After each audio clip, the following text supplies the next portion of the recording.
It was a Sunday morning, the kind that smelled like burnt coffee and quiet resentment. Sunlight was leaking through the blinds, carving golden stripes across the living room floor.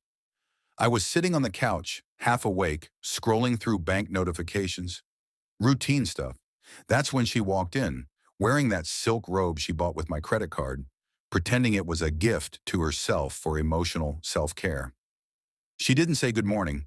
Instead, she said, "I've been thinking, if we're serious, I should have full access to your savings." "It's what couples do," I looked up. My first instinct was to laugh, but she wasn't joking.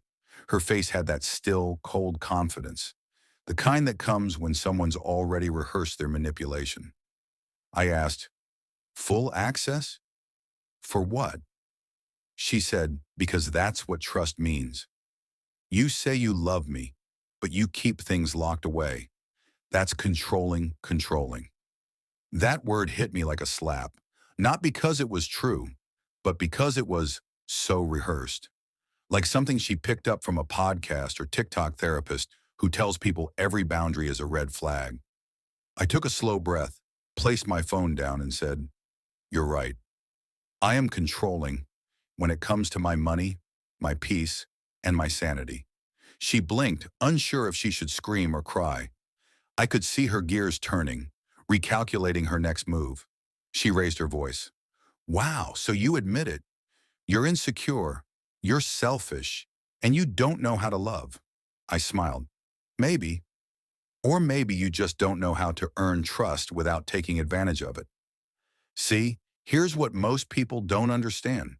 When you start dating someone who thinks love equals access to your money, your passwords, your privacy, you're not dating a partner. You're raising an entitled stranger." And I had ignored every sign of it. The constant borrowing, the accidental Amazon purchases, the little guilt trips about how real men don't make their girlfriends ask for help. I thought I was being kind. Turns out I was just financing a fantasy. That morning when she stormed into the bedroom and slammed the door, I knew this wasn't just a fight. It was a test.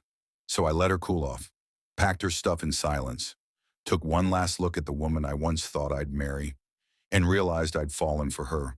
Not potential, not her. Pattern. When she came back out, her eyes were red, voice trembling. "You're not seriously throwing me out because I asked for access, right?" I said, "No. I'm throwing you out because you made that question sound like a demand." She stood there, mouth open, as if she'd been betrayed by the very script she thought would win her sympathy. Then came the line, the one I'll never forget. "You'll regret this. No one will ever love you like I did." I nodded. "Let's hope so." That night, I blocked her number, changed my account passwords, and felt the quietest peace I'd had in months. The kind of peace that doesn't need validation. The kind that only comes when you finally stop explaining yourself to someone committed to misunderstanding you. For a week, I didn't hear from her. Then, around day 8, my phone started buzzing nonstop. Calls, messages, random numbers, all her. I ignored them.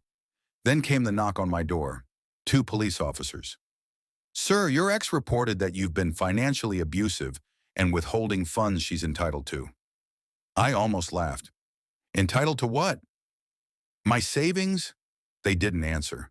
They just handed me a printed statement. Turns out she'd filed a complaint saying we had a joint financial arrangement and that I'd unfairly cut her off. I showed them the receipts.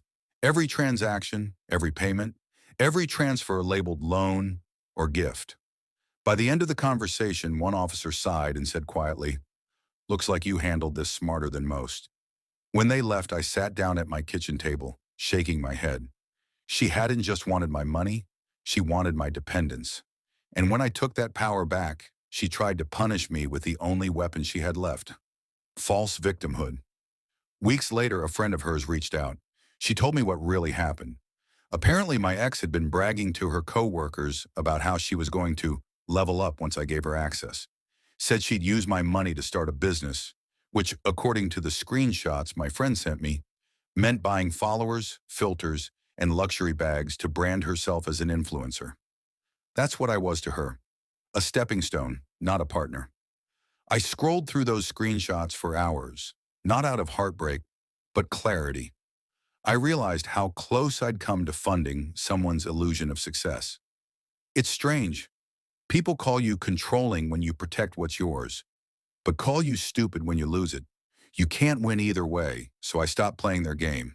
I started over, cut the noise, built my savings again, slowly, quietly.